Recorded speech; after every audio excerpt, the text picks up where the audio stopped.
Existe uma expressão no universo jurídico que ela é muito conhecida e que muito provavelmente você tomou conhecimento ainda na faculdade de Direito.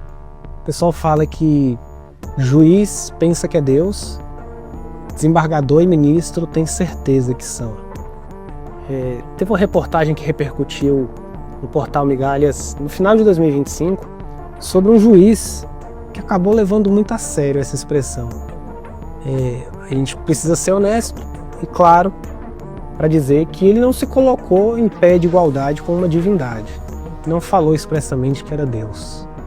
Mas ali, dentro de um pronunciamento judicial, ele se identificou como um ministro de Deus, como alguém instituído pela própria autoridade divina para representar a vontade divina na Terra por meio do seu ofício, por meio da magistratura.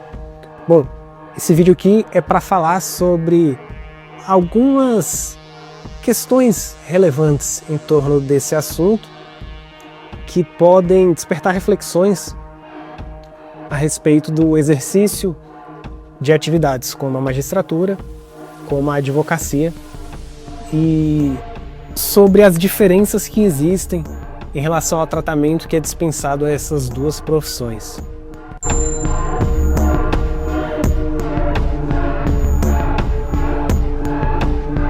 Antes da gente começar, eu já quero te convidar a deixar um like aqui nesse vídeo na confiança, porque esse tipo de assunto aqui, ele não costuma ser explorado aí na internet, é mais uma conversa assim do dia a dia que a gente tem com algum colega, mas eu te peço para deixar o like aqui para que esse vídeo possa alcançar mais pessoas e eu não fique aqui falando sozinho, beleza?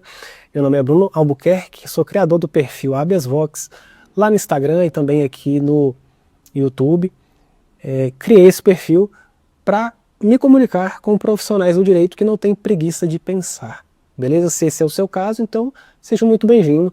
Vamos falar sobre esse assunto. A reportagem do Migalhas, ela traz como manchete: o juiz compara a sua atuação a uma ordem divina. E aí eles vêm trazendo decisões com excesso de linguagem que esse mesmo magistrado produziu em mais de uma ocasião. Eles iniciam a matéria com uma citação de Aristóteles muito interessante.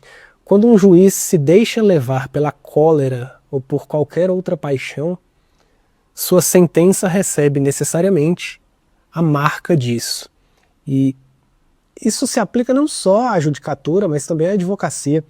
Quando, ao elaborar uma peça de natureza técnica, seja como juiz, seja como advogado, o indivíduo ele precisa, para que o conteúdo daquele documento seja levado a sério, precisa evitar imprimir ali naquele documento sentimentos de natureza pessoal, impressões subjetivas desprovidas de alguma fundamentação técnica. Isso é muito importante, seja em petições, seja em sentenças ou decisões, porque a atuação técnica ela precisa estar baseada em conhecimento técnico, não em impressões subjetivas, em impressões pessoais.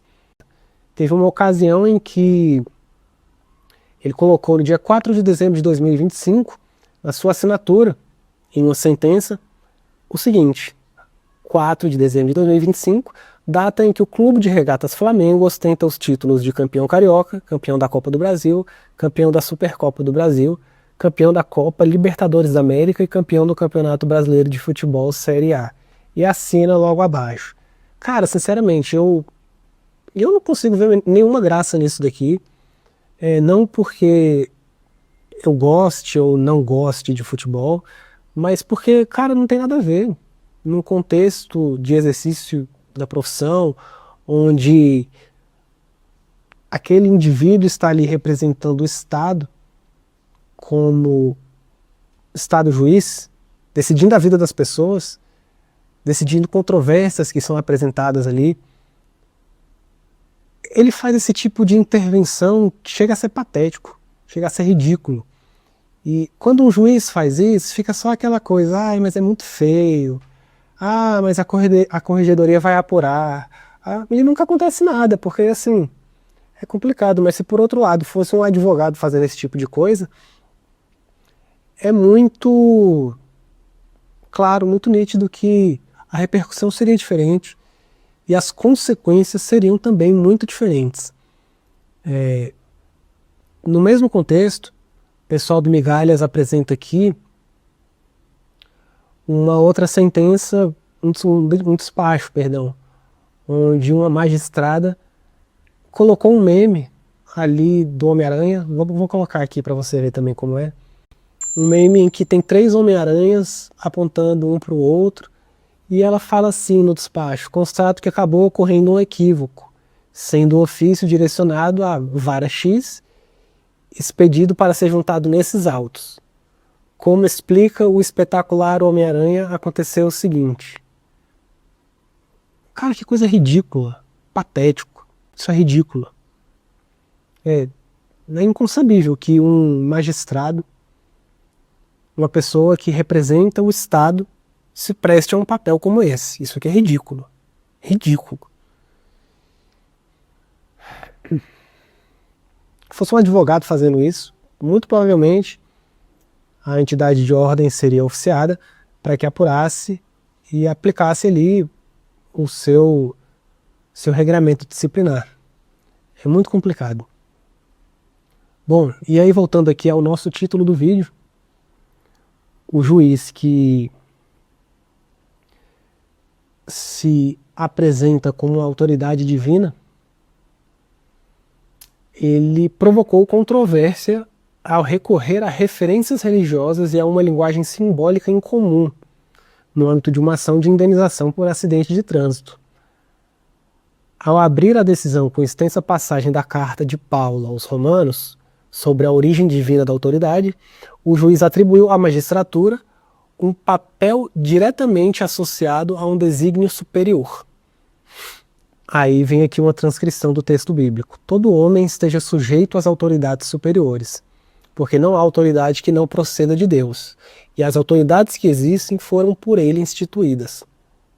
O trecho prossegue afirmando que a autoridade seria ministro de Deus para o teu bem, e que aqueles que resistem à autoridade estariam resistindo à ordenação de Deus. Existem tantos mecanismos jurídicos para que um magistrado possa apresentar ao jurisdicionado a fonte formal da sua atribuição,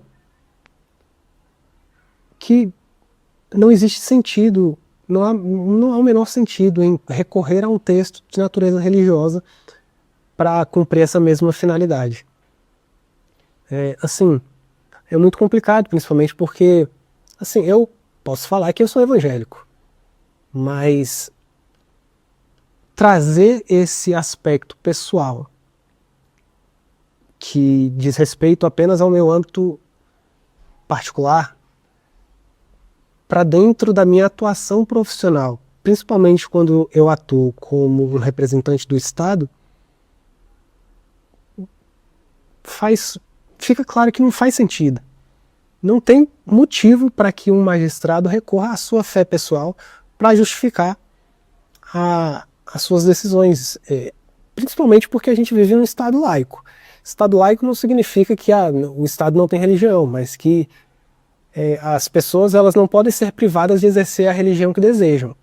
De toda forma, não pode o Estado, por meio de seus representantes, trazerem à tona aspectos religiosos dessa forma. É totalmente descabido.